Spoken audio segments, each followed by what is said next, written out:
Бұл мониторингтік топтардың бірінің кадрлары. Тексеру тобы сағат 19:20-да Далахол мейрамханасының залында 40 адамға арналған құдалықтың үстінен түсті. Енді мекеме иесі әкімшілік жауапкершілікке тартылады. Ол ірі көлемде айыппұл арқалады. Отрицать же можно? У нас тут 7 человек сидело. Суббота-воскресенье не должно функционировать. Функционирует вообще. Чего нет?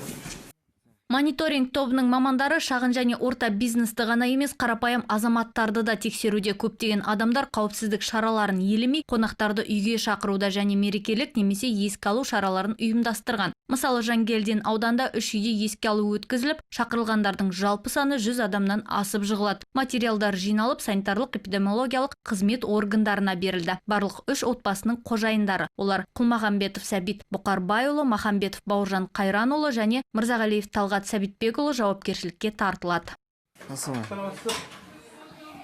Участковый инспектор. Ал Амангелді ауданы орта мектебінің мұғалімі коронавирустық инфекциядан айыққанын атап өтпек болып, көршілер мен туыстарын жинап думандатқан. Барлығы 10 адам. Мектеп оқытушысы айыппұл арқалаумен қатар қатаң сөгіс алды.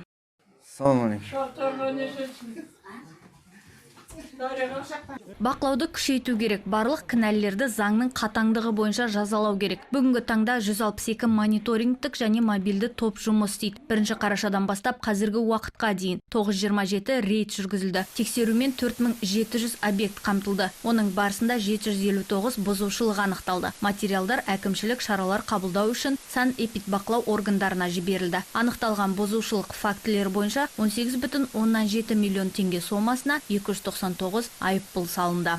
Гаухар Асанбек, Мырзабек Жұманов, Қостанай телеарнасы.